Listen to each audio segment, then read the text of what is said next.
Watching Kyle's unboxing videos again? Yeah, he always finds the coolest...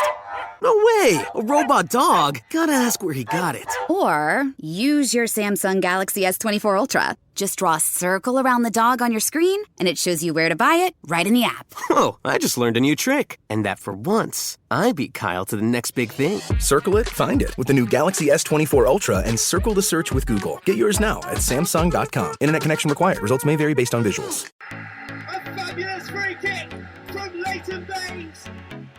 Dawson, oh, what a finish from Greg Dawson, it's 2-0. It's scored by Tim Cahill in injury time for Everton. Matheson, the 16-year-old, to Wilbraham, the 40-year-old. Stunning from James Rodriguez. And here into Henderson! And Ian Henderson, right on half-time. Welcome everybody to episode 13 of the Men in Blue podcast. My name is Greg, I'm a Rochdale supporter. I'm here as ever with Matt and Jimmy. How are you doing, lads? You okay, Everton supporters? Well, Everton are crap, aren't they? Hey, we're drawing home with the Spurs. But we're going to the World Cup, so it's all good, even though it's in the middle of the desert over Christmas. But that's the most I can say at the moment, really, about football. It's, could be worse, could be better. We've also got Chris, one of our mates from the uni days, Darlington fan. How do you, Chris? You okay? I'm not doing too bad, thanks, Greg. Superb, super duper. Got quite a lot of football fixtures to cram into this one because we're trying to do them monthly now because of everybody's commitments and things like that. So it's up to you who we start with. Do you want to go Everton first or Tranmere, Dale, Darlo? Which way should we go? I personally think we should let our guests speak first. I want to hear all about Darlo, to be honest with you, because, I must say, the last time I went to a Darlington game, it was the FA Trophy final in 2011. So, a lot's happened since then, Chris. Well, yeah, you could say a lot has happened since that day. We've ended up going bust, finally, after many attempts. Reformed under a different name, then got our original name back, and we're almost back to where we were that day, but league below, which is a lot tougher league than it was, say, 10 years ago.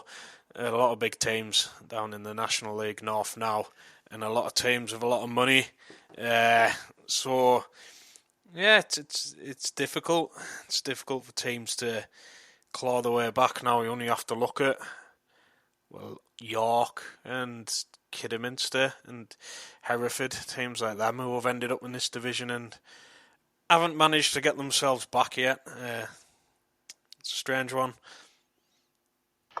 It is, and you look at someone like Stockport, for example. I know they're well backed financially in the National League now, but it took them a good couple of years, didn't it, to get back out of the National League North, and they dropped down, and they were League One, League Two solid club for many years. But all you have to do is look down the list. You've got the derby with York, you've got, like you say, Hereford, Boston, quite a plethora of ex-league clubs. Chester, I know they've been in a similar situation you were in with reforming and that. There's so many clubs that wouldn't look at a place in League Two. And it is such a competitive league. You only have, one promotion spot and then one playoff spot goes up. And that's even when, with COVID, you've not actually had any promotion at all, I don't think, for the last 2 seasons.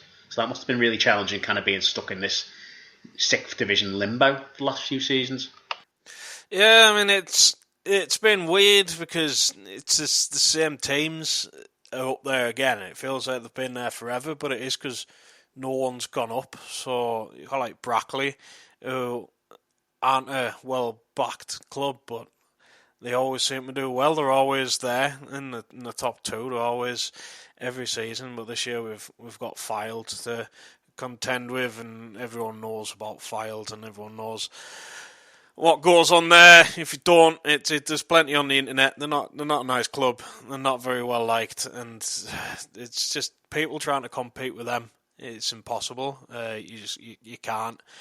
And I don't think Darlington as a club would like to admit that they're in a little bit of a rebuild at the moment, but especially like this season, we start the season, there were only a handful of players who were here last season, and it's clear as day that the pandemic's really screwed us a bit, and it's been a slow start to this season, which is the usual sort of situation Darlo seem to find themselves in, is slow start to season, which ends up costing them. In the end, they'll be just outside the playoffs, but we're getting there. I didn't expect us to even get in the playoffs this year, to be fair. We're all about trying to claw back that lost income from last year, which got dampened a bit with the decent cup run we're in. But without the fans of the ticket sales, it were pointless. But it's the most Darlo thing ever to finally beat a league club when no one can go. But yeah, it's been a weird couple of years for everyone, really. No, absolutely. I mean, I can't imagine how weird it must have been going from League Two, as we remember going to some the National Leagues, and then dropping down to the 9th Division and playing Shildon and Billingham Symphonia, Bedlington Terriers, and all that clubs that we'd make jokes about. In the nicest possible way. All of a sudden, these are your league games. You're playing in Bishop Stortford. And what is the situation now? I'm meant to ask with the Reynolds Arena, as it was known as? Obviously, we know the owner of that arena has since passed. But what's the situation now with that? And obviously Darlington Stadium, because you were playing at Blackwell Meadows, weren't you, the rugby club, which held you back from going up to the National League a few years ago. So are you still playing there, or what's the do you know if there's any plan going forward for a new stadium or anything? Yeah, we're still at Blackwell Meadows. It's been brought up to scratch so that we would be able to get promoted from the league we're in now. But realistically, we can't stay at Blackwell Meadows, and the plan is for our own stadium. There's not much detail on it. They keep mentioning it. The most important thing is we've got our own ground. So we've got our own income, and everything we earn goes straight to us. So we'd have our own bar, which we could hire out for events and stuff. Because at the moment, most of the money we'd earn on a match day, large proportion of that goes to the rugby club. We pay the rugby club quite a lot of money to hire the place, even though it was us that have heavily renovated the place and laid the new pitch, which doesn't seem entirely fair, but it is what it is. The land wasn't available for us to buy our own ground at the time, so yeah, it's in the pipeline, but in terms of the arena, I don't think we'd ever go back there.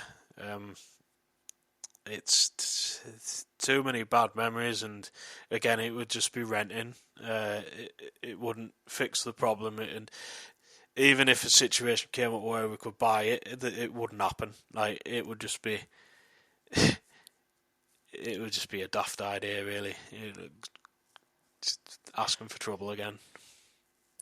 Yeah, it was pretty soulless the times. Obviously, you went way more than I did, but I just remember it being being stuck in one little section. There was melted seats behind one of the corners where the screen, basically the heat of the screen had melted some of the seats, and then you'd have literally 20,000 plus empty seats in a League Two game, and you're thinking, this, if you had that crowd in a smaller stadium, it would generate a fantastic atmosphere, but the atmosphere just got lost in this cavernous empty bowl. It was just bizarre. But If it's the stadium I'm thinking of, I've been to that one, but it was about 2004, 2005. I think the week before that Dale played Darlo, it was like a charity match on, like a football charity match, and I'm sure Gascoigne and Brian Robson and a few others were playing in it. Is that ringing any bells, Chris? Yeah, that'll have been the first administration, so we had 3 of them. That was the first one when the town were a little bit more bothered. So when that happened, David Hodgson, one of the former managers, organised the big charity event. I think 12,000 turned up to it, which was the biggest sporting crowd that there ever was there. It's still there. The other rugby club in town played it now, Malvern Park Rugby. And it does have some concerts. Like Tom Jones were there a couple of months ago. I'm not sure how many people go to the concerts, but it seems like it's been given the permissions which Reynolds wanted when he was still alive. He'd be turning his grave if he knew it were finally getting these concerts he persistently went on and on and on about. But it's still there. It's just it looks awkward. It's not been very well kept. It's not nice. I can't imagine watching anything in there is particularly enjoyable. It's cold, dusty, and rusty. And it needs a lot of work. Yeah. I mean, you mentioned there George Reynolds, and obviously we're not going to dwell too much on him. There is a video online, actually. Alfie Potts has done some HITC7s about Darlington. I don't know if you've seen it, and it goes into the whole Reynolds thing. But for those who don't know, for our listeners that we do have, those few, obviously you mentioned a series of administrations, and that sort of started with George Reynolds, didn't it? I don't know if you want to explain more, because all I remember saying is he had ambitions to get Darlington to the Premier League. Now, he didn't specify which Premier League. The Northern Premier League would have been, a decent ambition, it seems, given hindsight. But what was that all about with him? I know it's going back quite a few years now, but it clearly did sort of spiral a club into what's happened in the last, say, 10, 15, 20 years, really, hasn't it? So what seemed to have happened was I were like 12 at the time, so a long time ago, but what seemed to have happened was he was so hell-bent on getting this stadium opened, and that was his big vanity project of this stadium. It's all he cared about. It turns out he didn't actually have as much money as he was making out he had. And basically, by the time that stadium had opened, they were essentially bankrupt. There were no money for the club and no money for anything. So within a year of that thing opening, it was just administration number one.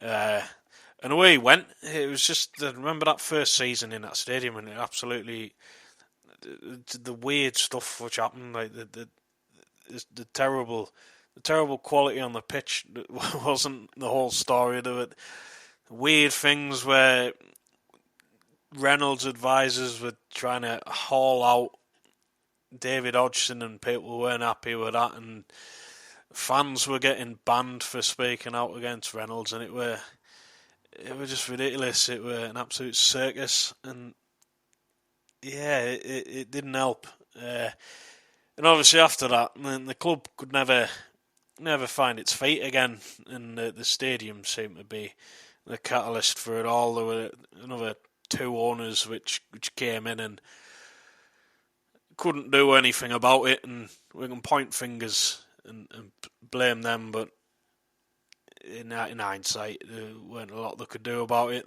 They tried. I mean, Raj Singh could have been a little bit nicer when it came to the third administration. He could have given us our football share so we didn't have to go bust, but it is what it is, and he's currently at Hartlepool, owner of them, so someone's allowed him back in, which is, I don't know why the Premier League are complaining about Newcastle's owners, because someone that's already killed a club has been a lot of buy another one.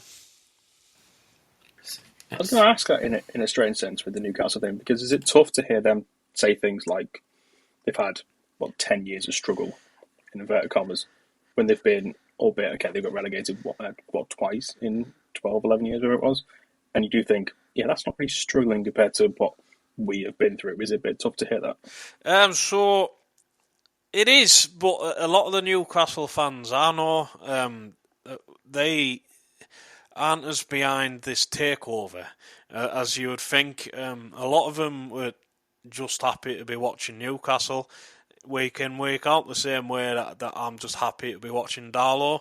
They are quite happy watching their young players coming up, and a few of them,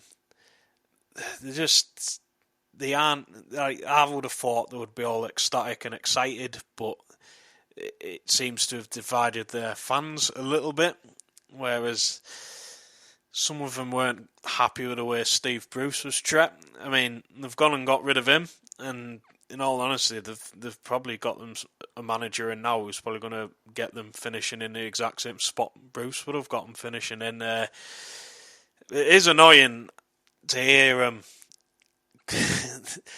complaining about Mike Ashley. It were annoying to hear him complain about him when I know he could have put more money into the playing side of things, but he ran that club as a successful business and they never struggled, and if they did go down they went straight back up. They were never in any danger under him, and it just seems it's just a weird situation to find Newcastle in. It's just, I don't know why any big spenders would be interested in a team in the North East. It's strange. Like, there's still going to be, when it comes to signing players, they're still going to be going up against like your Man Cities and your Uniteds and your Chelseas, and end of the day, there's still far more appealing places to go than Newcastle. So it's going to be tough for them, I think, to even claw themselves into the top 7 at all. Because they're not going to. I agree. I think it's going to take them at least 4 or 5 years to really start being, when I say competitive, I mean in that top 6. Because the squad needs such a big overhaul. That's what they're going to challenge. Well, they're going to have to spend big. And as Everton have proven, a lot of teams have proven, it's not what you spend, it's how you spend it. And I think there's going to be a lot of clubs who are going to be thinking, right, they're going to come to us and let's get rid of the deadwood off them for big money and take them to the cleaners. Also, sorry, go on, Chris. It's just, end of the day, they're not even going to be in any sort of European football, so I don't know how they're going to attract the players. Like, they keep going on about Mbappe. I can't see Mbappe leaving.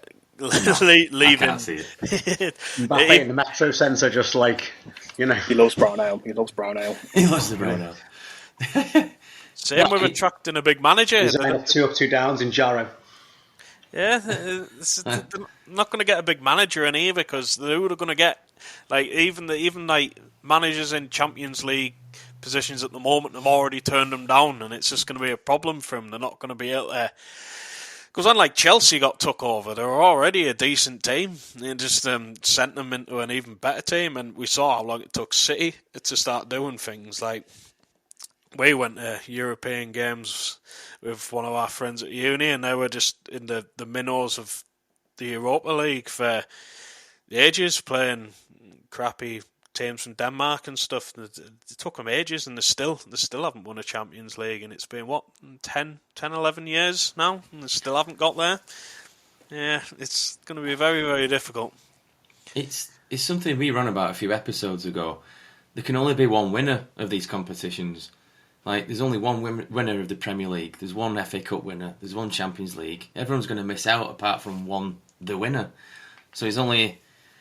Obviously, you look at the Klopps, Guardiola, and even Chelsea, like you mentioned before. That's 3 solid, good teams. And obviously, like Gary Neville were talking the other week about, it's the best Premier League season ever and all this kind of stuff. But they're just going to start not cancelling each other out, but almost as if, at what point do they all get to the same sort of level a little bit? You know, there's not going to be... Yeah, fair enough, City had a bit of a runaway a few years ago, didn't they, where they blitzed the league and everyone were getting battered. But like you say with Newcastle, is Mbappe really going to go? Do you know, things like that? No, I think someone else you have to look at too, and this is going to be no disrespect to the city of Newcastle or indeed the North East, Chris. I think it's a great city, I think it's a lovely area, genuinely. But if you're a foreign player coming from France, from Brazil, from Spain, what have you, you're looking at Premier League move. You can live in London, you can live in Manchester, or you can live in like Newcastle. Now, again, nothing wrong with Newcastle, but if you're given that choice as, somebody who's come from a sunny climate or what have you, there's only so much money before you think, I'm not living up there. It's like when Janino went to Middlesbrough, everyone was like, how on earth have you been able to attract him from like Sao Paulo up to the North East? And I think it's something, that you can say about England as a whole is that, we haven't got the weather, but I just think they're going to find it hard to attract those. They're going to be fine for the next few years, but they're not going to find it hard to attract those superstars, I think, at Newcastle. They've always found it where they've got decent players in, when Mike Owen came, Femi Martins, guys like that, but I just think it's always going to be a hard sell to relocate the family up there. It's not exactly the most accessible place in the world. It's not really near anywhere else particularly. So I just find that's going to be a challenge they're going to find geographically as much as financially and competing on the pitch. I don't know what anyone's thoughts are with that. And again, I don't mean to come across disrespectful to the area. Like I say, I love the area whenever I've been. But I just think, will players not from England, not from Europe, be willing to move, let's face it, that far north when, Gary Neville, we mentioned before, was talking about a few months back, sort of he felt there's a north-south divide now in football where more teams in the south were coming up. You look at the likes of your Brentfords, your Bournemouths, in the last few years, Fulham have been up and down. More and more clubs from the south, because that's where London is, basically. They've been able to attract the better players because they want to live in that city, really. I don't know what anyone's thoughts are on that. I think the thing is, you've got to sell a project, which is doable, but also players' careers are short. And you'll have to say to someone who could be 23, 24, that give us 4 or 5 years. And they're going, well, what if you don't win anything in those 4 or 5 years? What if better offers come along? And that's quite a tough thing to sell players on. If you get players in at 18, 19, a little bit different story, but then they're not going to be guaranteed to go and win trophies galore. And also they've got to look at FFP, because they've got to make the money to spend it. They can have all the money in the bank they want, but if they're not making it, then they can't spend it. So that's the bigger challenge, is making Newcastle a commercial club. City have done it. City's done a brilliant job of it, with some things we don't quite know what's going on. Some investors they're not quite sure about, as UEFA tried to ban them for a couple of years ago. But as teams have proven, FFP is also a little bit of a joke to a certain extent, because you can work it around it. If you get yourself a decent law team, they haven't got legs to stand on for them either way. But that is the tough one, is making that team commercial outside of Newcastle. Because they'll know they'll get 50,000 a week, not a problem. They'll come in droves, but if that team starts playing half decently, but they've still got to make it a thing that people want to invest in, and that's their biggest challenge, I think, to then give them that chance that they're going to spend the money big and bring in the players that they want to bring in, the managers too. But I agree with the point about the managers. Unai Emery, good manager, great manager. In fact, unfairly treated at Arsenal. Wasn't interested. I think was somewhat interested, but didn't really think it was worth his time, because at the end of the day, why would you leave the job he's in? He's in the Champions League, doing all right in the Spanish League. It doesn't really compare and contrast until you've got that team building up. And I think Eddie Howe's a decent manager, I really do. And I agree, I don't think he's going to take it much further than what Steve Bruce would have done. It's just going to be the way they do it. That's what Newcastle want, and I can't disagree with that, because we've been there before with Allardyce and said that we got to his 8th whenever he did it, but the style of football was pretty turgid. And I think that's been Newcastle's problem, or the fans' problem, is that the football just isn't really that great to watch. And if they can change that under Eddie Howe, then great. But in January, it's going to be interesting with how they spend that money and who they spend that money on. So I'm quite looking forward to seeing what they do with it.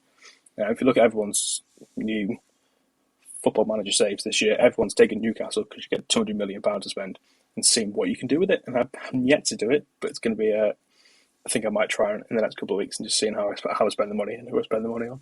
I think one of the things that's just popped into my mind is, like, in any walk of life, a lot of people say money talks, don't they? Money talks, money talks. But at what point does money stop talking? If that makes sense, in terms of, if you're in a really good, if Newcastle can offer somebody on a really good wage, at what point do they turn it down? I know, obviously, we're talking about geographically, where things like that. It's not London, but when does money stop talking? I think it always will. I think no matter how much money somebody's got, they're always going to want more. And, I've heard, and I've made the argument myself with players that have moved clubs, and you've gone, why have they gone there? They can't need any more money than they've already got. They must already be a multi-millionaire. They can't possibly need, all of that. extra cash, but then at the same time, as Matt said earlier, it's a short career. And not only have you got to think about what you win, but you've got to think about as well, how much money can I earn in my career to look after my family? Bearing in mind, you look at the stories of a lot of the Brazilian players that go over to Europe. They reinvest their money not just in their families, but in their local areas. They grow up in the favelas in Rio. And their ambitions as a player, I would argue, are slightly different to European players in that they want to make a lifestyle for themselves and their family and earn as much money as possible, whereas a lot of European players will probably come from, and I hope this isn't a generalisation, but from higher socio-economic backgrounds, and therefore will look at winning trophies more than earning bucket loads of cash. But I think at the end of the day, who here wouldn't accept tripling their wage to go and work, do the exact same job somewhere else? No matter how much money you've got, you could be earning £10 an hour or £1 million an hour, it doesn't make a difference. Your chance to earn 3 times what you earn, you'd most likely jump at it. Absolutely.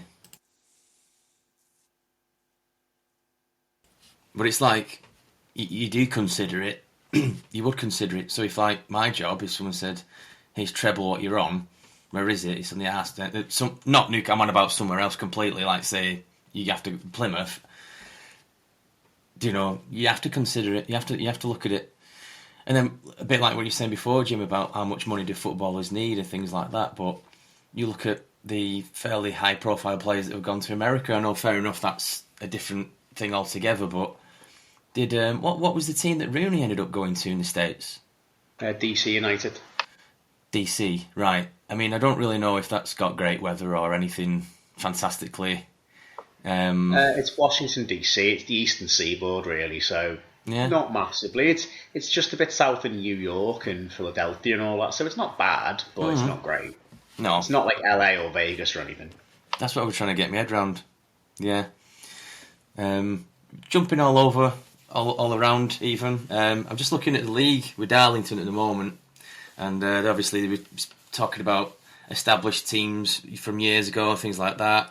Me and Chris were talking off air before that about Kidderminster. Like I've been to Kidderminster away with Dale a few times, and sometimes when it's obviously when you play like a team like Kidderminster, and it's not like say Sheffield United or whatever, where it's like a big place or anything like that. You always remember this, like the smaller details. And like me and Chris were just talking about, when I went, there was like a chef like cooking ham and all kinds of stuff and shepherd's pies, but it was proper chefs and things like that. But I think, what did you say, Chris, that they still do things like that at Kidderminster? Yeah, so they're still famous for the cottage pie. It costs £5. Comes in a massive takeaway tray, which is full. And it's literally the most delicious thing you can buy in football. But cottage pie, lasagna, they do curries and all sorts. It's the main selling point of going to Kidderminster, I think. It's just that the food's good. I've never seen us win there, but I always have a good day out. Right, so join us for the next podcast from Agbra in about a month's time. We're all going to sample the cottage pie, the curry. Yeah. We're going to be the men in red for the day at Kidderminster. Yeah. Definitely. Now, to be fair, I can back that up. I've not been, but a mate of mine used to live down in Kidderminster. He's from round where we are.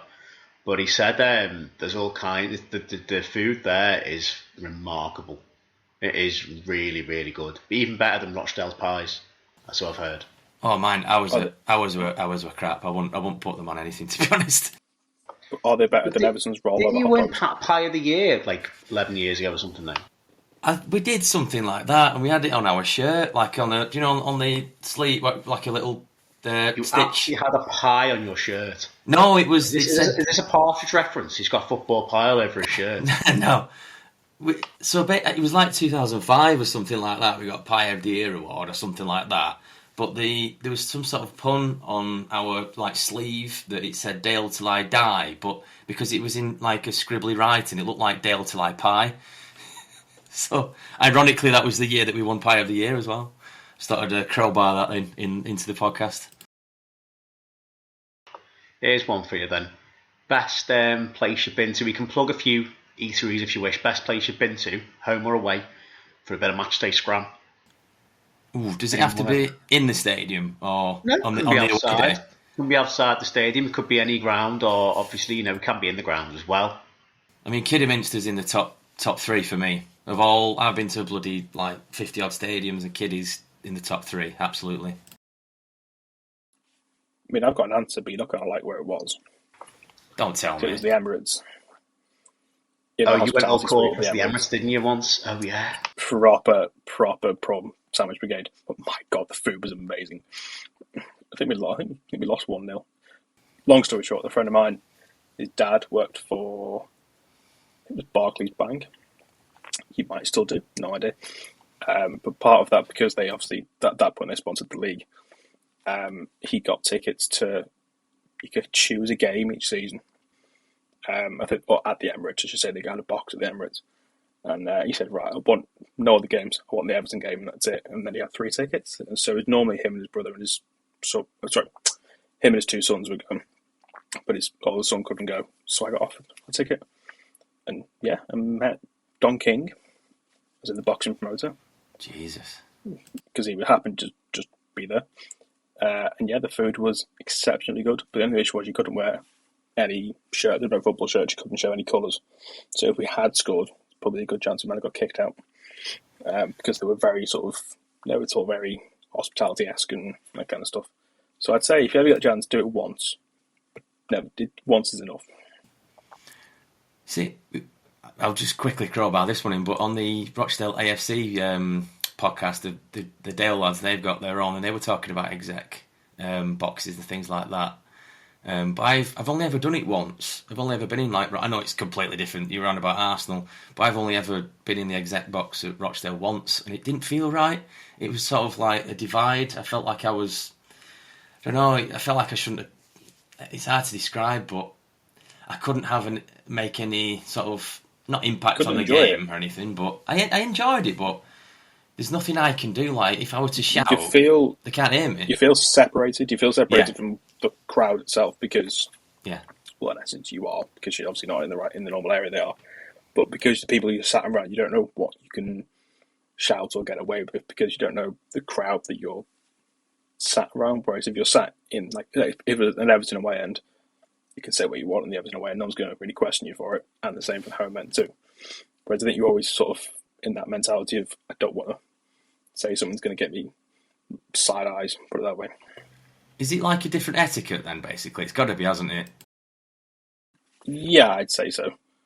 Again, obviously, you can't, there's no football shirts allowed, there's no, you can probably up and sing, that kind of stuff, but it's very much, it's corporate at the end of the day, it's what it is. It makes their money, but it's not true football.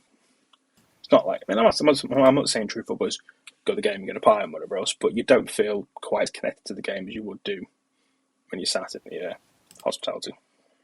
It's like a disconnect, isn't it? I mean, I enjoyed the game, but when me and my dad stand in Sandy Lane, we can shout at the goalkeeper, put him off, encourage our players, things like that, or shout something, or make the atmosphere a little bit.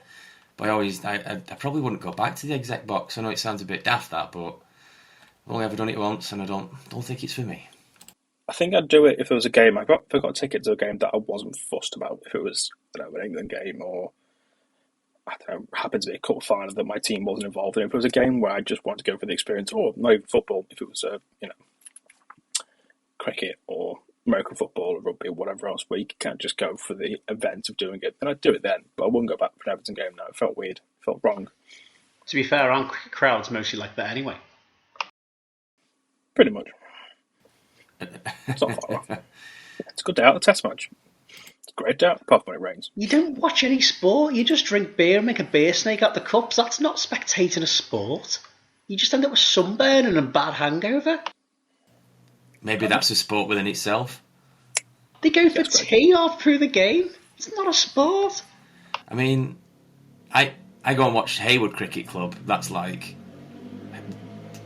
there's about 50 people there, but I forget that there's a cricket game going on, and then someone cheers, and I was like, what the fuck's going on? Oh yeah, but cricket. Just forget. It's there to get pissed sometimes. Best bit. Go on, Jim, where's your favourite food, stadium or away day? Right.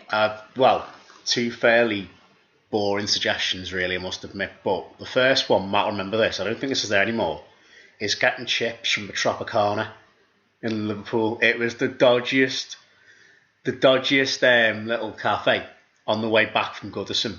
About a mile outside Goodison, we used to walk back to the car, but we used to get a couple of portions of chips from Tropicana every time, and they were red hot for about an hour, so you couldn't eat them.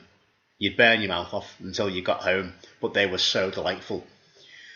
And the only other time, I must admit, linking into your corporate stuff, was I went for corporate at Tranmere. We're talking just before I went to move to China for a bit, because it was through them. Your famous one move to China. Yeah, that well-known move to China, which lasted 2 months, and we stayed up watching Portugal-Spain it for 3:30 in the morning. Well, it was 3:30 in the morning where I was anyway, that time, Greg. Crikey. Yes, I remember. I was like before Zoom was a thing, wasn't it? Yeah, it was crazy. Crikey. But during the World Cup. But yeah, we basically were asked to come to the Tranmere v Peterborough in an FA Cup first round replay. Now, Rovers were National League at the time, Peterborough League One. And we got there, and it was like, right, since you're corporate, obviously you can't wear any colours or anything. Okay, fine. Right, here's your free beer token and a £5 voucher for the food cart. Okay, so next thing, got me free beer and the Wirral Burger, a Wirral Burger. Now, I don't know why it's called a Wirral Burger. I don't know what's so Wirral about it. It's just got an extra bit of burger and a bit of cheese. For £5 though, it was like, you don't get this in the Cop or the Cowshed. This is dead nice. Long story short, I was worried about how I'd get on in terms of not being particularly partisan. They lost 5-0. I had nothing to cheer about, so that was that. So you had the burger to cheer about, really? The burger was the highlight. I'm meeting the board as well. I actually met the chairman and all that, which was like nice. But yeah, I wouldn't do it again. It was a bit dull. It was you just sat there. You feel like you're watching on telly. It's not right. Yeah, I wouldn't do it again. Was that an FA Cup game, that Jimmy, or? Yeah, FA Cup first round replay. It was a bit naff. Gosh. Anywhere in particular, Chris, Kidderminster aside? Any place for a good Parmo? Star Pizza, where it was we used to get the Parmos from? Unfortunately. Star Pizza's still there. I think it's called something else now. Yeah, but the chicken's starting to get a bit slimy. So, yeah, I stopped buying them from there. But yeah, football food, there's a few worth mentioning. So, the first season down in the Minnows, we went to Gisborough, which is just outside Middlesbrough, and they did this absolutely phenomenal mince pie, which I think might be the best pie I've ever had at a football ground. There were like nothing special about it. It were just, you could tell it were locally made because it were a weird shape. And it were just absolutely packed with mince and onion. And it were far better than the standard pucker pies you get when you get into the footy league. So you don't see pucker pies down in the non-leagues. They're all from local bakeries, which makes it a bit better. But another one worth mentioning is we went Barwell. I can't remember if this were a cup game or not. But they were quite famous for this cheeseburger they did, and I was quite sceptical. Like it's just a cheeseburger. How good could it possibly be? But you could tell it was top quality meat. You could see big chunks of fresh pepper inside the burger patty, and it had the biggest slab of cheese I've ever seen on a burger in my life on top of it. Unfortunately for my mates who I was travelling with, they hadn't heard of this Barwell burger, so they were all filling up on Subway about half an hour away from the ground, so they didn't have one, so they've been pretty much like praying that we get them in the trophy one year, and I think we almost did, but it weren't to be. Can I think of any more? Harrogate Town, they do some quite strange food, like mustard seeds in the burgers and stuff. They do. There was not actually made chips and burger there weren't too bad at Harrogate, but yeah, funny one that. They did nachos and halloumi burgers and all sorts of stuff, so a bit weird. I remember Salford, they did like chicken tikka and rice and stuff behind the stand. You could get yourself a chow mein and all sorts. But outside of the top few divisions, you get some right weird delicacies. I'm going to have to interrupt this food talk with the latest score on Stockport County and Bolton. I don't know if anyone else has been keeping track of that one. It's half-time, and Bolton are winning 3-2. It looks like... Yeah, it just looks... I'm just trying to read what's going on. But, I mean, the first game at the University of Bolton, Macron, Reebok, whatever it's called now, stadium, was an absolute cracker. Stockport brought 5,000 with them, didn't they? Fair play to him. And, Dave Challoner's just in charge there. As a side note, I had a chat with Clint Hill the other day, who's like Upper Hartlepool now. Who's like, well, I won't say too much, obviously, about what he said, but obviously he has got his views on Dave Challoner moving to Stockport, one of which being he's close to his family and that, which is fair enough. But, yeah, cracking first game, and the replay seems... Is it on BT now or something? Anyone know? I don't know, actually. I'll have a quick it's on look. it's on BBC. Is it? Oh, sound. Wow. I didn't know that. I did not know that was on. What's going on now? Gosh, brilliant. Cool. Yeah. We want you as the Chris Amazing. Kamara, Jim. We'll cut to you in about 10 minutes and go... It's all right, yeah. I'll be like, there's been a goal, Jeff. I don't know what's going on. There's been a sending off at the Reebok. Has there? Has there? Well, this is at Edgeley Park, so I don't know how you know about that. Well, I've just done a Chris Kamara right there, to be honest. No. Two absolute crackers. There's some decent FA Cup games. Anyone spot the Halifax? Was it Halifax and Maidenhead or Halifax and Maidstone? No, what happened? 7-4. Shite. Halifax won 7-4. I think it was Maidenhead in the first round. I could be wrong. But yeah, it was just every time I saw it on the video printer, it just kept coming up with another goal from the Shea. I'm like, what is going on here? Looked a cracking game. Dale played last night in the FA Cup, and we won in the 90th minute. So basically, Jake Beasley scored in the 90th minute, and obviously that was like a replay, like tonight is for Stockport and Bolton. So I completely forgot that Sheffield Wednesday and Plymouth were playing. So that's basically whoever wins from that one, we get at home. So I'm thinking, oh, please be Sheffield Wednesday. And I looked at the score, and Plymouth have beaten them 3-0. So I was like, oh, Plymouth at home. I was like, but Chris, like we were just saying to Chris just before we came on air, that Plymouth might take a few fans, to be honest. Like you're saying, they're fairly well travelled, didn't you, Chris? Yeah, I mean, they played Accrington like a couple of weeks ago, and they still took about 700-800 there. So, and that's about as north as they're going to go. So I imagine, everyone likes a cup tie, don't they? So, especially when you're this close to the third round. So I wouldn't be surprised if they brought about 1,000 or so. And be fair as well, Plymouth are going great guns under Ryan Lev. Obviously, your former nemesis, Greg, former Bury player, Bury manager, but they're unbelievable. They're surprising everyone in League One, top of the league, ahead of big hitters like Wigan, Sunderland, Ipswich, who have faltered. They're a cracking side. That Luke Jeffcott, the Welsh international, I think is an absolutely brilliant player who should be playing higher up. And yeah, why wouldn't you travel then from back the country to watch that team at the moment? Because they are in phenomenal form. And to your credit, yeah, Sheffield Wednesday would have brought more fans, but I think Plymouth will provide you probably with a sterner test at the moment. They're a far better side. Seems that way. It's going to be a tough one. Is it at Scotland? Yeah. It is at Scotland. It's on ITV. Yeah. It's going to be a tough game, that, but winnable. But Plymouth are really, really a handy side at the moment. I think Plymouth have got a few Bury players, like when Bury FC, when all They've that got kicks off. Danny Mayer, haven't they, I think? They got Danny, obviously, Ryan Lowe, Danny, like you just mentioned. There's a few others in there. I think Edwards might have been another one. There'll be a few others that I can't remember, but I've got it in my brain that Ryan Lowe sort of, I won't say hijacked, but he sort of... He cherry-picked a few Bury players, because Bury, obviously, at that point, were getting kicked out of the league and that. Although they are still going, Bury, aren't they? They are technically still a football club, and they're due to return at some point.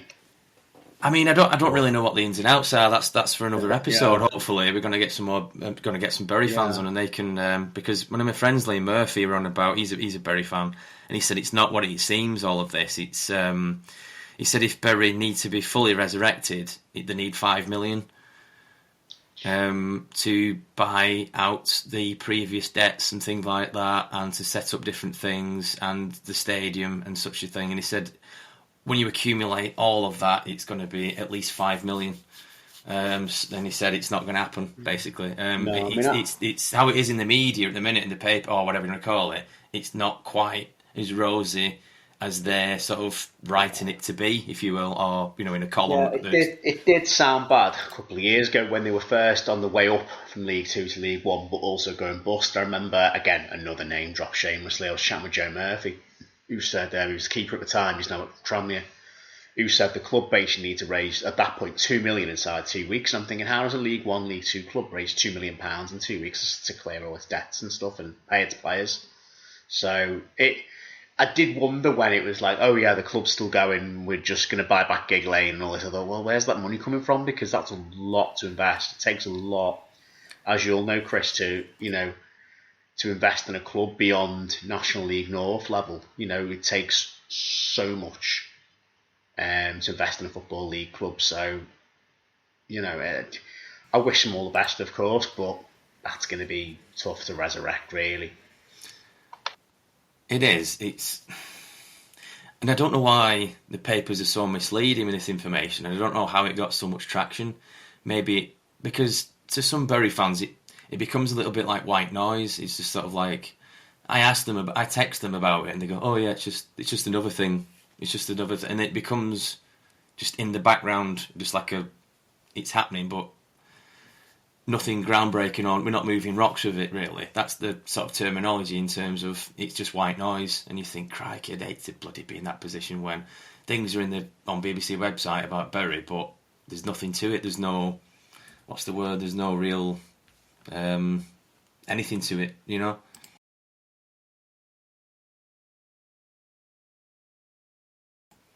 going to jump around a little bit more. We're going to get Tranmere on the chat here. So Sutton beat Tranmere at the weekend, Jim.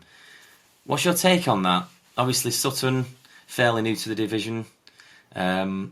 What's the thinking in terms of playing Sutton? Is it a game we were talking the other episode about?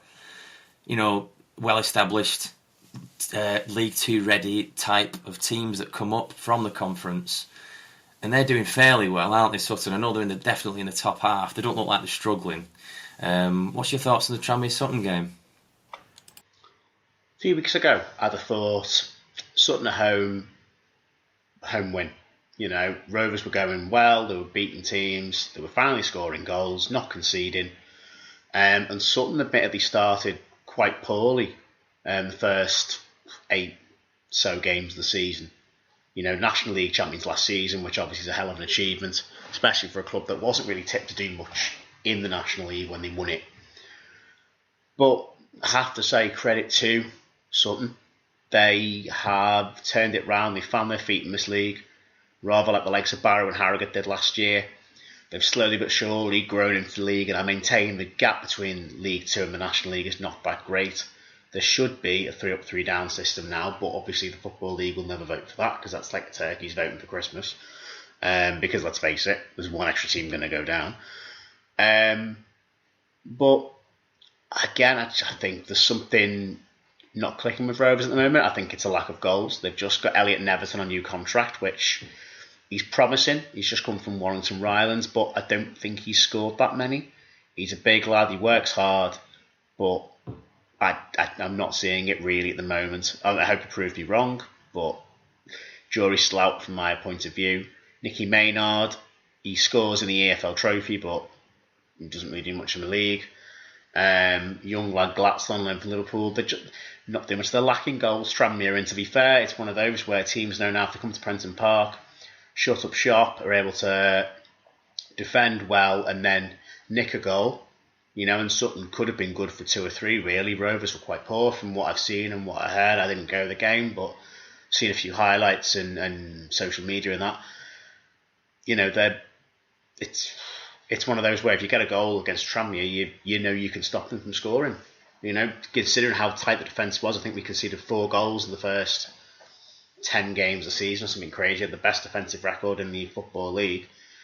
It's gone from that to just being run-of-the-mill mid-table League Two, which is not where Rovers want to be with their budget, not where Rovers want to be with the playing staff. It's certainly not why Mickey Mellon came back to the club. He wants to be back up in League One.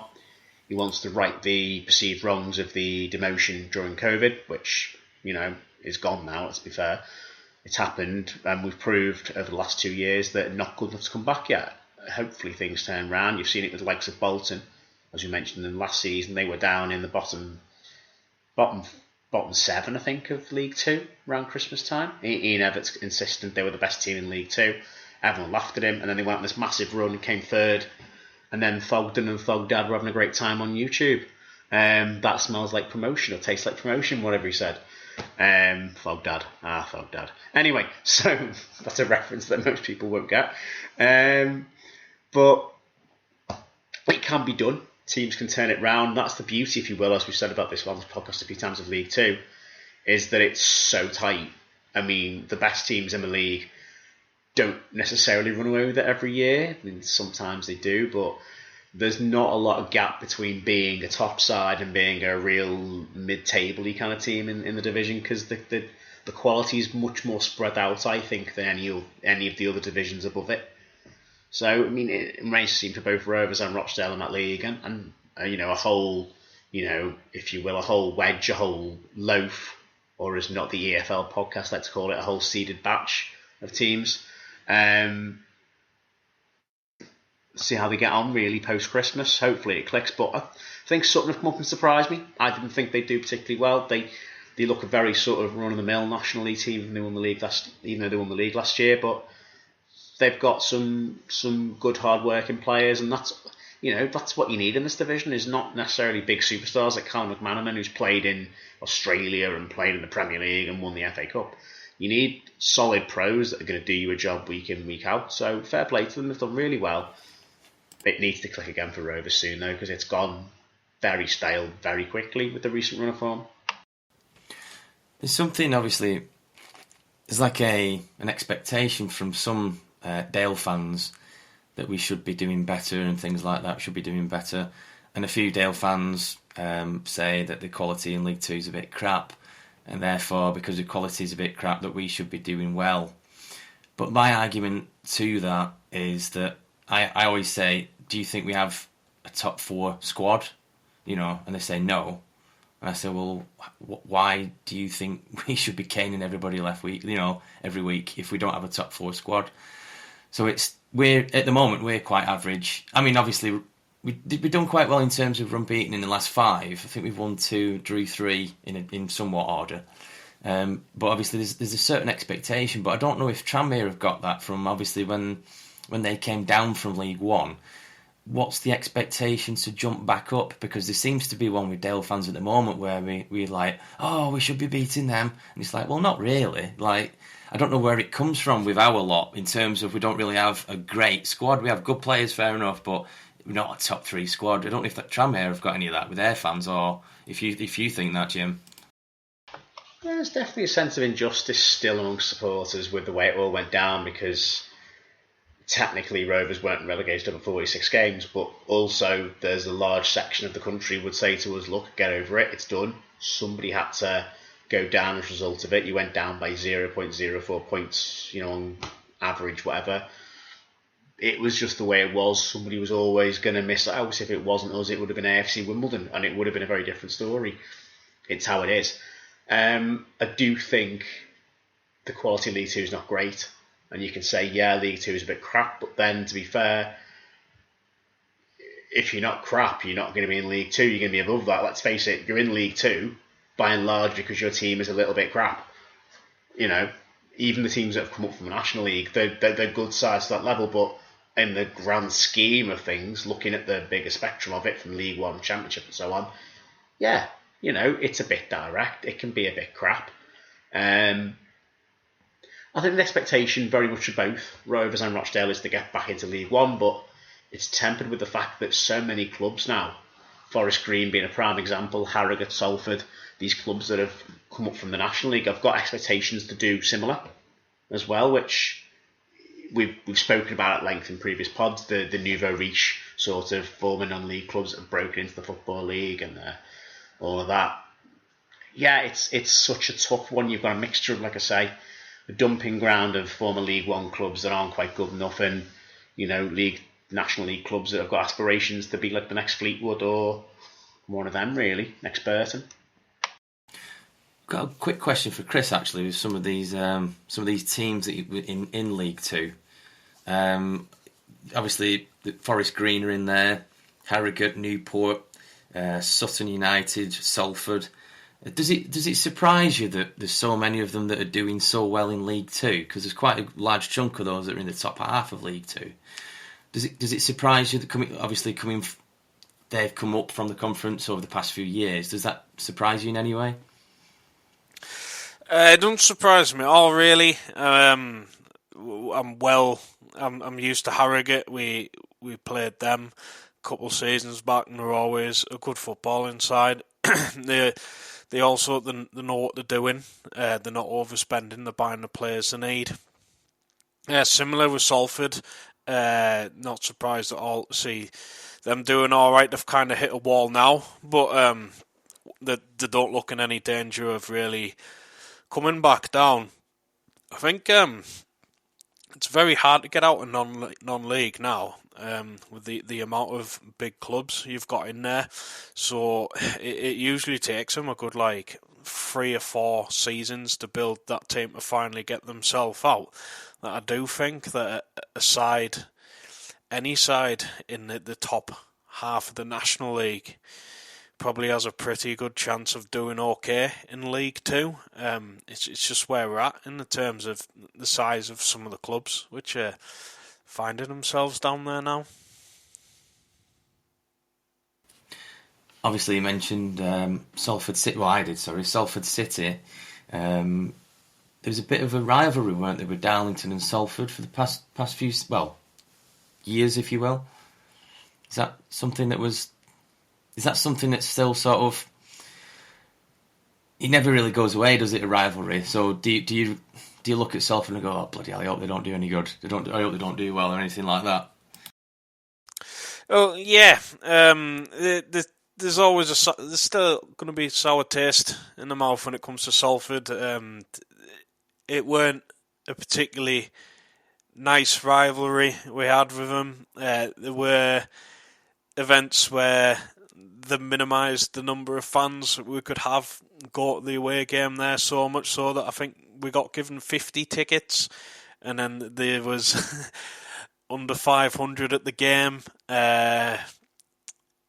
It was fun. It was hyped up a little bit by the BBC with that documentary they did. They hyped the rivalry up a little bit to try and make the documentary more interesting. But we didn't have some cracking games with them, especially in the season where we topped them to win the league. I think we came from behind twice in the space of 2 weeks against them late on to win the games, and that were pretty much what tipped it in the end. But it's one of them weird rivalries you get, similar to like Brighton and Crystal Palace. Like they're nowhere near each other, but something's happened that sparked it off. And I think if we did play them again in the future, it would certainly still be there. Like, I don't like them, and they still sing about not liking us. I don't think so. I think it's always going to be there now.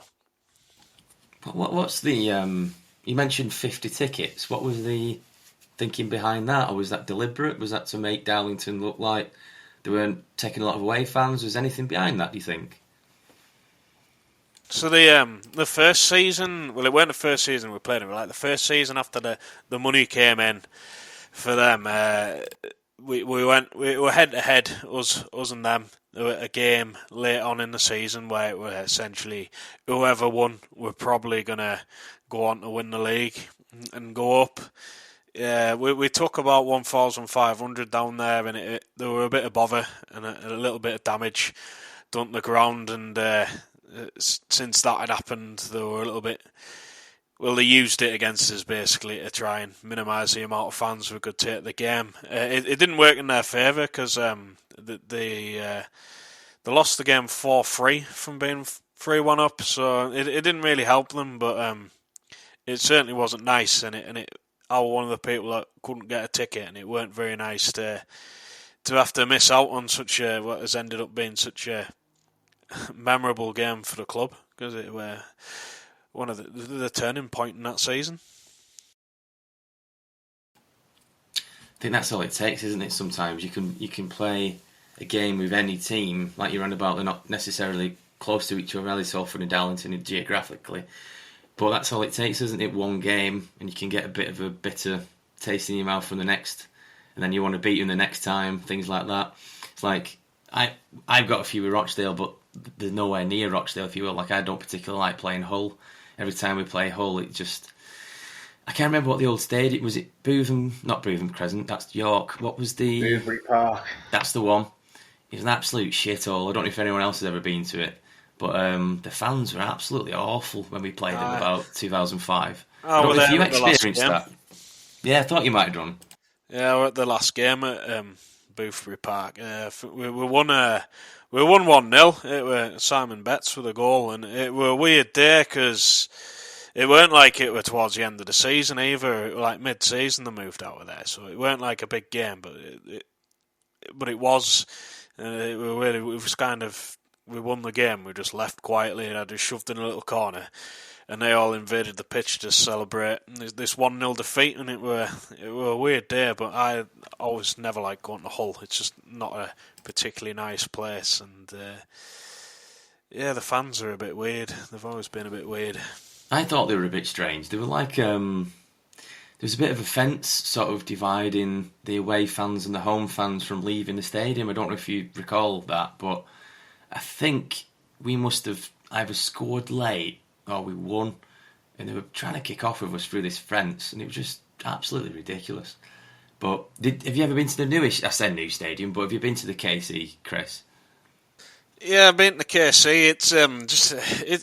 It's all right. There weren't much of an atmosphere there. That's what I thought. Yeah, we played them a few times. Yeah, it's just what you get with these modern grounds. Because Boothbury Park, it had an atmosphere because it like a dump, an absolute dump. But the roofs were low, and it were cold no matter what the weather were like. And you lose that when it comes to the new stadiums, as they're not acoustically as good for creating an atmosphere. The roofs are all arched upwards instead of the old barn roofs you get at these older grounds, and it just spoils it. And the same thing's happened for Hull. It's like a complete contrast, if you will, because the old stadium for Hull, I'm pretty sure it was connected to a quick save, and the new stadium is pretty much for concerts like Bryan Adams. So it's like, I found for a few old programmes with my mum and dad, and obviously I've got the old Hull ones, and I was just thinking, such a contrast to look at, because one's like advertising quick save and what have you, and then the next one's Bryan Adams next week. Do you know, as in terms of the new stadium, it's such a contrast with things like that. It's unbelievable. But yeah, that's the problem with new stadiums, I think. I mean, obviously we like them, like going, you know, the buzz about them and the shiny new things like that. But don't know, give me an old traditional stadium any day, really. You know, any old, I say old, but traditional stadium I'd like to call them. Give me any of that any day. There've been like plenty of them, plenty of them like Saltergate and Chesterfield was always a small, horrible stadium with a big atmosphere, and they made a lot of noise. I went to Rotherham's old ground, Field Mill. Was it Field Mill? No, that's Mansfield, isn't it? We went to Don Valley, didn't we, that time, when it was their temporary home ground? I never went to Millmore. Millmore, that were it. I'd been there, and that were an early kick-off, because England were on later, and it was like midday kick-off on a Saturday, and it was loud. And it felt intimidating to go there. I haven't been to their new one after the Don Valley, but that were awful. But Don Valley was dreadful. It takes the character out of the club instantly when they move into these box parks, basically. Am I right in thinking that Millmore had a half-built stand? It did. and it looked like it was going to be an half-decent stand. I don't know what happened there. I think it was something to do with the ownership of the stadium of why they had to move out of there, because it were a hefty size, and yeah, there were that half-built stand along the left-hand side that looked like it were going to hold about 5,000 or 6,000. Yeah, a bit like Port Vale, and if I presume you guys been Port Vale, it was weird. We went on Tuesday night a few years back, and it was all right. It was a bit nothing, but there was like this half-built stand on the right hand. This lovely-looking modern stand on the right-hand side from the away end, but it was half finished, and you're just like, it looked like it hadn't had anything done to it for ages. So, but no, I agree. With regards to like stadia, always a big fan of more traditional.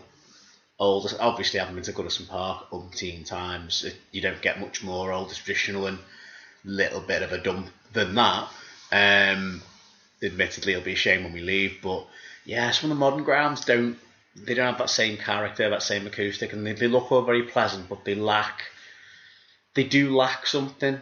And there's very few modern grounds that, from when I see them, I think, oh, you know what, I really feel like that's got the essence of the club and the old ground, and they brought that with them. There's not many I can think of really that I think have done a good job of replicating what older stadiums have got. I'll think of one. I'll try to anyway. In terms of like somewhat traditional stadiums, I always like Walsall away. I don't know why. Like I can't get it wrong on the train. Like just swap at Birmingham, bang, Walsall. Like I can't, even if I'm like pissed or anything, or you just can't get Walsall away wrong. It's like straight to Birmingham, get off, wait for Walsall, bang. But the stadium, it is somewhat traditional, and you're sort of boxed in a little bit in the away stand, but I don't mind that. I don't mind it. So it's a favourite because you can't get lost. Pretty much. That's basically what you said. Yeah, I mean, for instance, three of my mates who are Bury fans have said they've been to Forest Green, and they said it's an absolute ball ache to get to, and it doesn't have a train station there. Have you been there, Jim? Or Chris? No, you did, but there's no train station and there's no meat. I've been there once. Yeah, they've got a large car park, but it is in a village. And it's a pretty big village. Isn't it? Yeah, pretty big village. It's an alright village, but again, it's just weird to have a village team in the Football League. Yeah, especially one. I mean, one that's doing quite well as well. It's just really weird. The playoff final that they got promoted at, I think they took like 2,000 fans, and they consider that a decent turnout for them. And it is what it is. It's not their fault.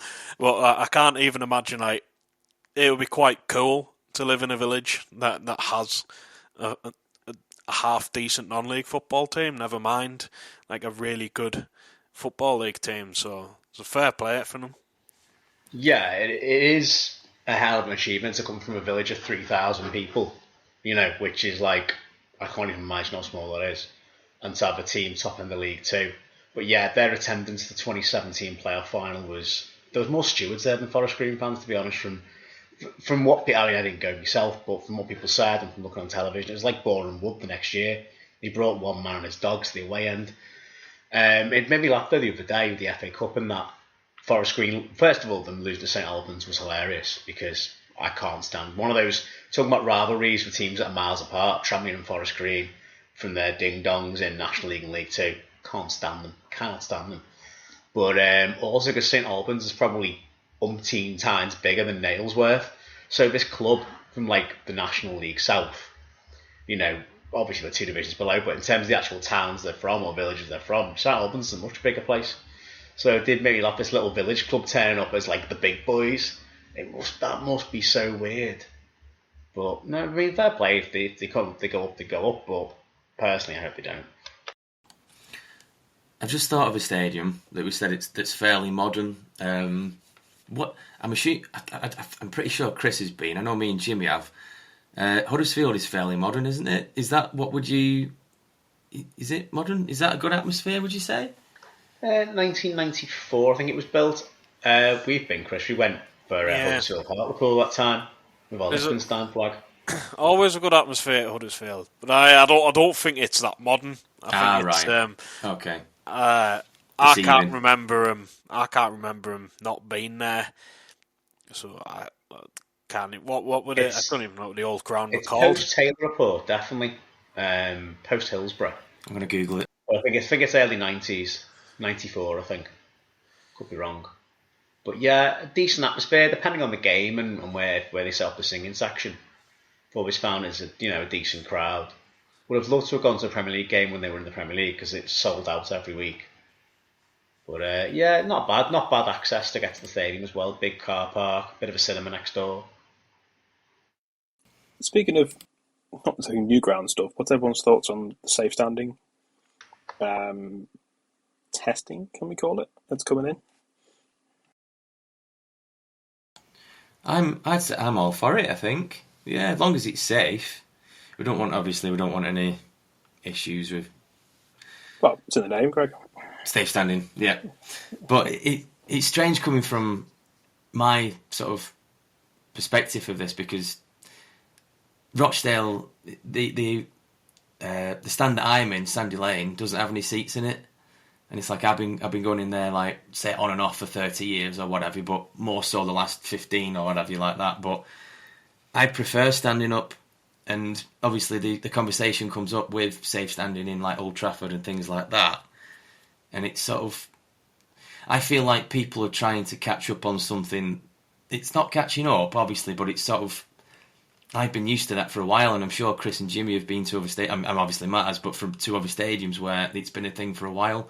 I think Fleetwood maybe might have had that. York definitely was safe standing. But it's sort of like they're going, not back a step, but it's like the bigger clubs are looking at it thinking, oh, we need to do that, we need to do this. And for what reason are they doing it? Are they saying, is it atmosphere? Like, are they saying they don't have the atmosphere, that's why they want safe standing? I don't know where it came from, really, in terms of the safe standing being, coming into the, out there. I don't know, where did it come from, do you reckon, that type of thing? Was it to do with atmospheres at stadiums, or...? I think it was partly to do with atmosphere. I think when you look at grounds like Old Trafford that get lambasted for their lack of atmosphere, the Emirates likewise. So I do think part of it is to do with that, and they've seen, obviously, I think the biggest instigator of this has been Borussia Dortmund. Seeing the yellow wall, seeing 20,000 people in one stand behind the goal, and the English football's gone, Dortmund can do that. German football does this. German football's got great crowds. You know, when we went to Berlin, you've been Stuttgart as well, and somewhere else I think you've been to. But when we went Hamburg, when we went Berlin, we were stood. Okay, it wasn't standing, but we were stood up anyway the whole game, and it was a cracking atmosphere. And we've all done it where we stood up in seated areas because who's going to tell us to sit down? And it was brilliant, and I think that's been one of the main catalysts that English football have gone. German football's done it fine. No reason why we can't. Slightly cynical head on as well, maybe, as me thinking they're trying to get more fans in the ground by doing safe standing, which means more ticket sales, which means more money for the big clubs at 80 quid a pop to stand in a bit of an area. So, but I do agree with it. Again, as long as it's safe, as long as it's well regulated, not like it was in the 70s and 80s where you had the big mesh cages, and we all know what happened again in 1989. It's tragic, obviously. And the thing is that you've got to look at it and say, well, yes, it'd be great. And if people behave themselves, bear in mind, you go to certain rugby grounds, rugby fans will stand up, and they can be, and not to make this a football v rugby debate, but rugby fans will, stand up and be sensible and be respectful. What we don't want is, and it will be a minority of idiots, turn up, pissed up, and start pushing their way, or starting to cram into the ground, ticketless, into these safe standing areas, which, if that does become the case, then get rid of it straight away. But I think now the regulations and security checks we've got are far in advance of they were 40 odd years ago. And I can't see people being that stupid, especially the pandemic and stuff. Who wants to be that close to anyone anyway? So bring it back. I say, not just have it, in the bottom divisions, have it in the top two leagues, and it's it's so much better for atmosphere, and it's so much better for just enjoying the game, standing on a terrace, with a beer. It's just makes more of an event of it than having to sit in your seat and you sat there and you can't sing, and every time you start singing you're told to sit down. And I think, well, that's not a sport. That's like going to theatre, with the greatest respect. And even then, you probably have to stand up and sing more in a theatre than you are in a football match these days. So, yeah, bring it back, but people have got to have a mutual understanding that you don't act like dicks. You've got to, be respectful of everyone else in the area with you.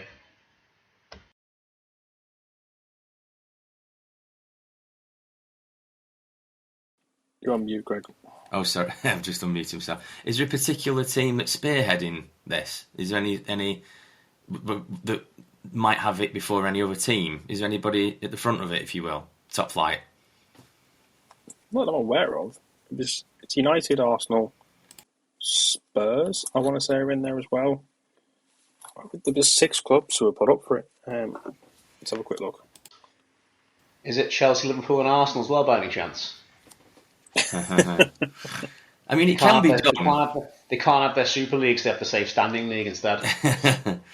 I mean, it can be done safely in terms of, like, when Rochdale played Tottenham at home in the FA Cup, it was absolutely ram-packed, and it was still somewhat safe, and they had a cameraman crammed in the stand with us, so it didn't seem like dangerous, if you will. So I think it can be done correctly.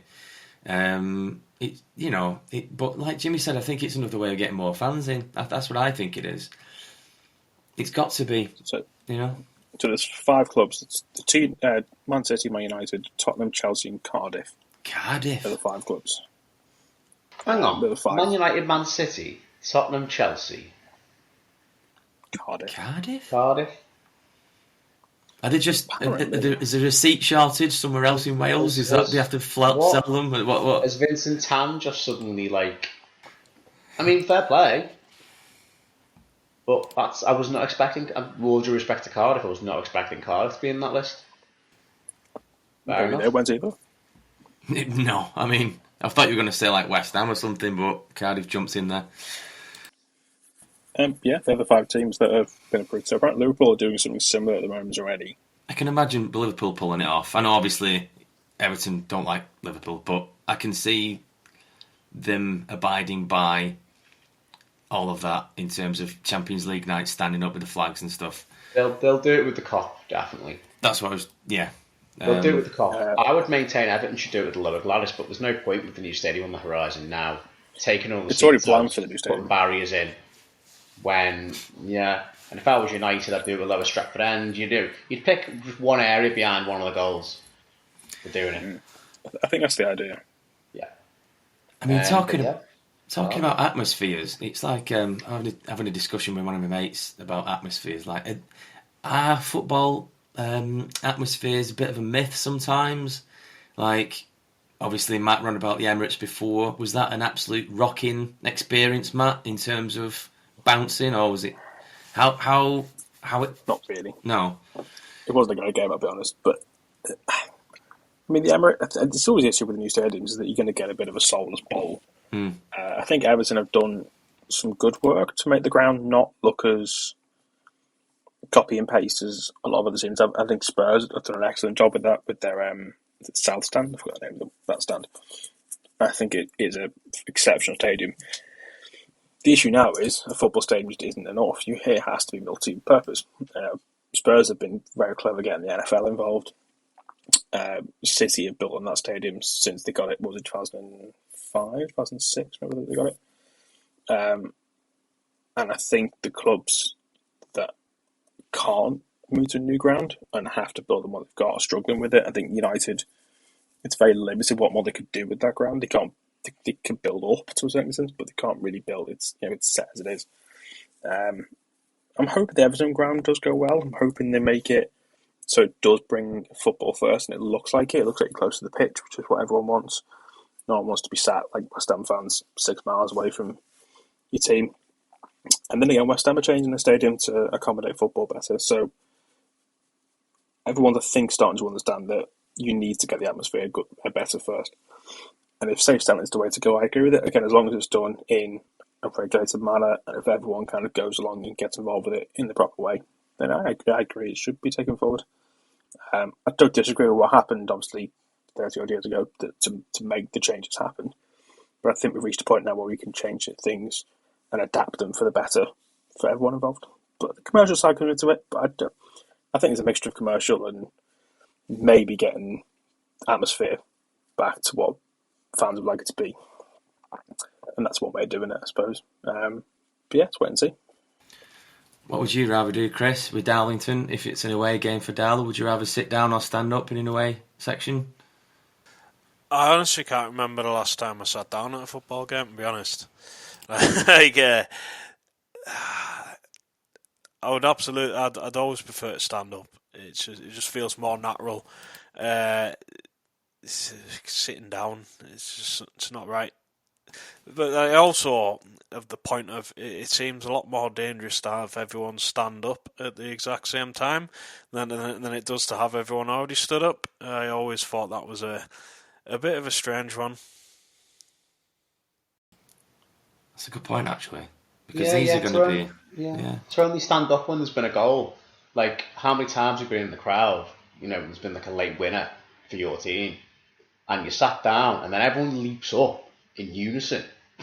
And that's actually far more dangerous to have that explosive moment, rather than you already stood up, so literally all you have to do is put your arms up and jump around a bit.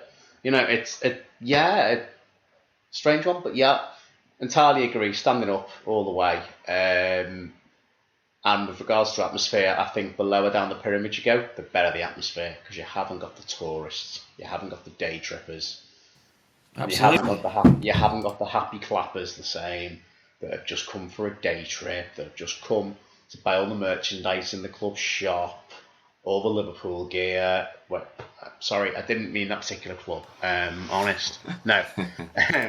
All the clubs do apply, but they're just full of day trippers. Oh my god. But yeah, like, you lower down you go, you get standing areas, you get more dedicated supporters rather than just like corporate bollocks, really. So I like the that. atmosphere has become more satirised in England over the last 20 years, far more satirised. There's no stadium now you look at, whereas in the past you might, Goodison under Moyes, the atmosphere was always pretty good. Stoke down the years, there's no way you go now and go, oh, it's a bear pit there, that's tough to go, that ground. The only reason you think it's tough to go somewhere is because the team's bloody good. There's no like away team where you think, oh, tough place to visit because the fans will be on your back. I can't think of anywhere in particular. Maybe Leeds, but even then, I don't know. Is that a myth?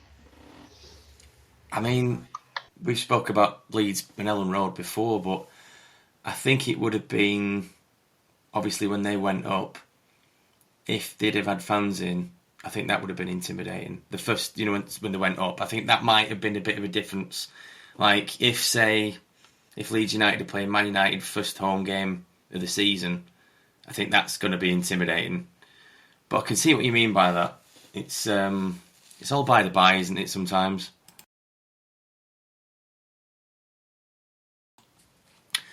We'll quickly jump around to the other teams that we haven't mentioned today. Well, we've mentioned a little bit about Everton, but do you want to crowbar a little bit of Everton in before we wrap up in a few minutes? I'll tell you an atmosphere that was rocking, right? Oh. That fucking Watford away end when they scored the fourth. Oh, 50 quid that cost us. 50 quid. For context, for Chris and the listeners, Jimmy and Matt went to Everton and Watford a few weeks ago, is that right? And it wasn't unfortunately, yes. Wasn't a great result. I think maybe Matt and Jimmy can elaborate on that. We lost 5-2, Greg. We lost 5-2. Pretty much how it goes. Conceded 4 goals in 12 minutes. I'm not sure what more really needs to be said. Josh King, who scored no goals for Everton in 6 months, scored a hat-trick against Everton to follow up from his last goal in the Premier League, which was for Bournemouth against Everton. I just no words, and I don't blame the manager as such. The whole Rafa thing for me is a very mixed bag.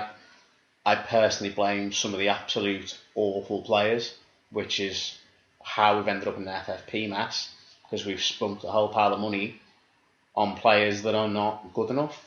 Alex Iwobi and Solomon Rondon particularly being mentioned.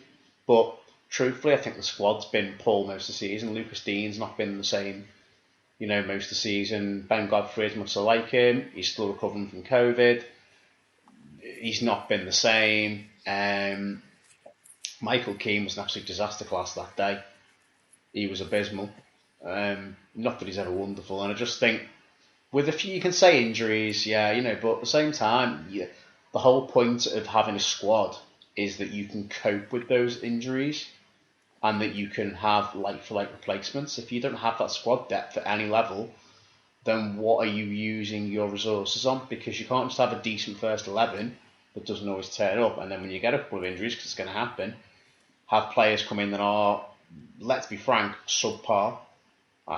Matt, you were sat next to me. I know exactly your thoughts, but anything you want to elaborate on that? Because, I don't know what more to say about that particular experience.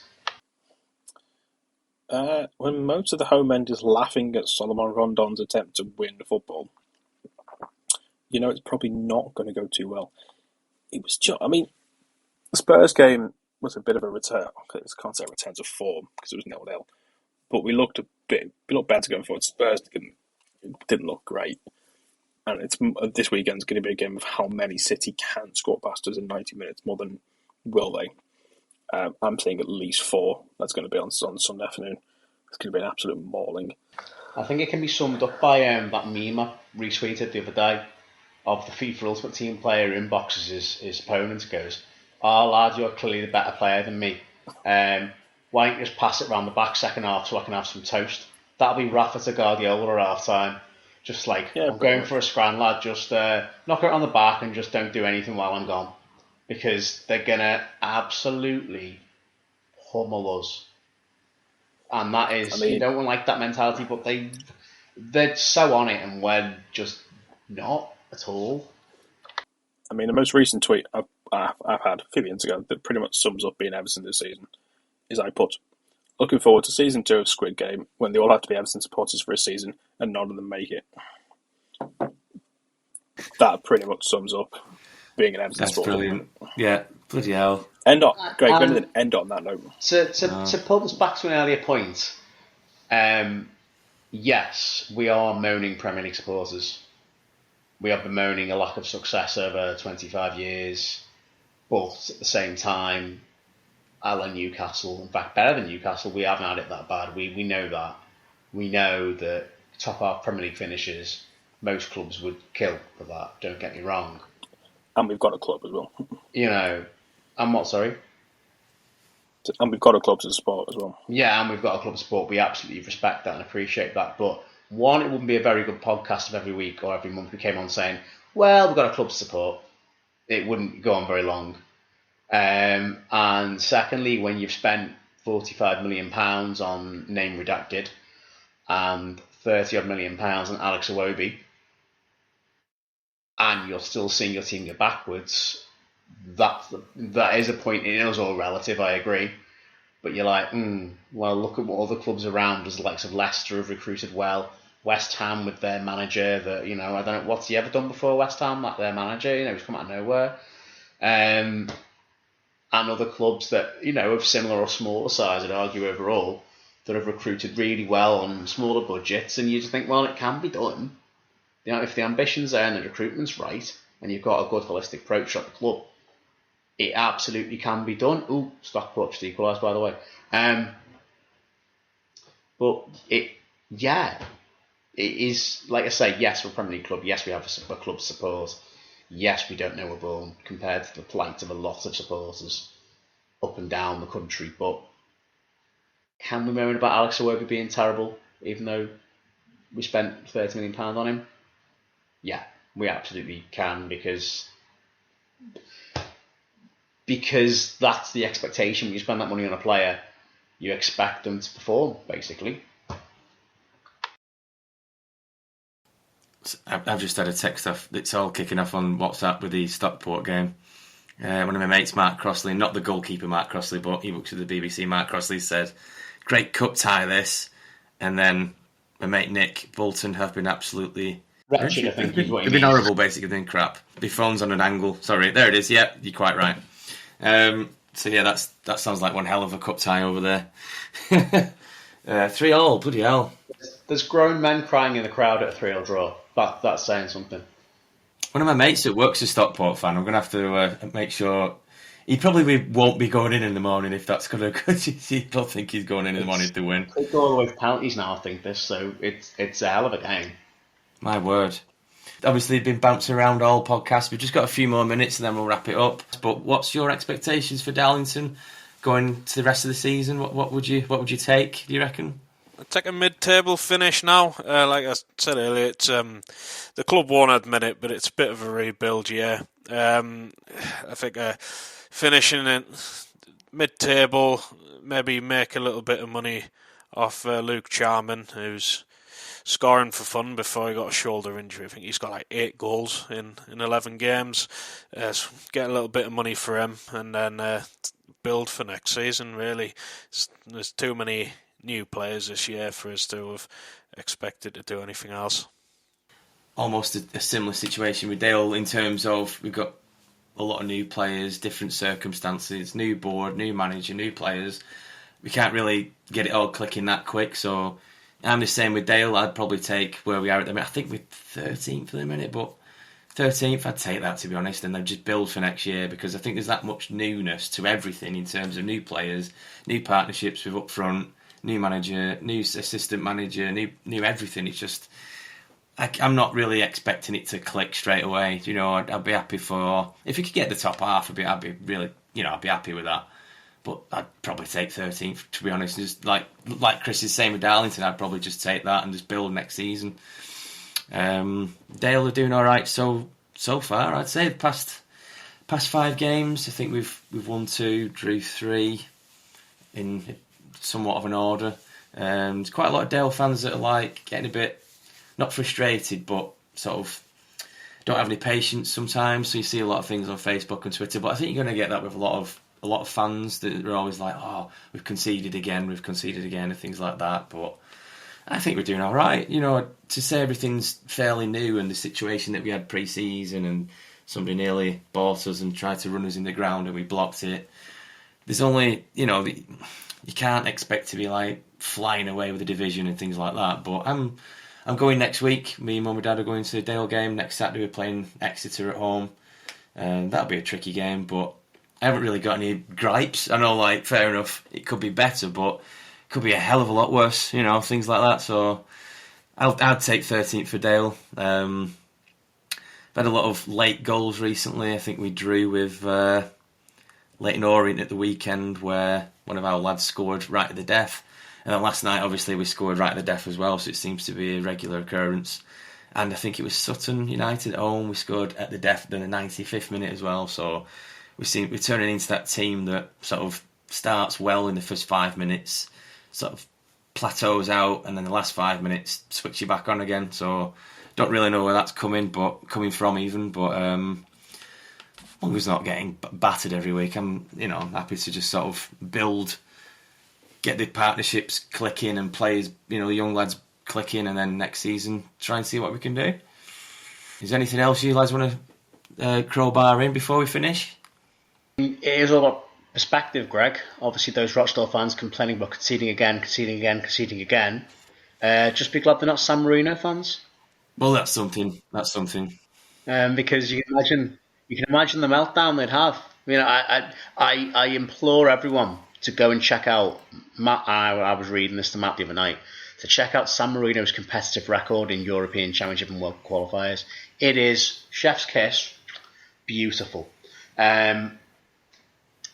I just think it's great. I really do. I actually respect what they do, because at the end of the day, you're a nation of 30,000 people, but to lose 10-0 in a competitive game is actually quite impressive. I'd just like to thank Chris for popping on the podcast, talking about Darlington. Obviously, Rochdale and Darlington have had a few cracking matches over the years.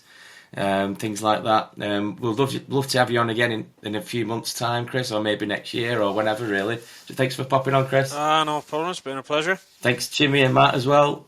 Love to chat with you again, Chris. Been a long time. Obviously, keep in touch with you on Facebook and see what you're up to, mate. And obviously, your love of the Chicago Cubs and that. It's great to see. Great to hear from you again. But I'm hoping Darlo can make it up this year, although it's not looking good at the moment, admittedly. And hopefully, if you want to come back on, it'd be brilliant. But no, thanks, gents, again for a lovely chat. It's been good once again to just put the worlds to rights. Sports Social Podcast Network.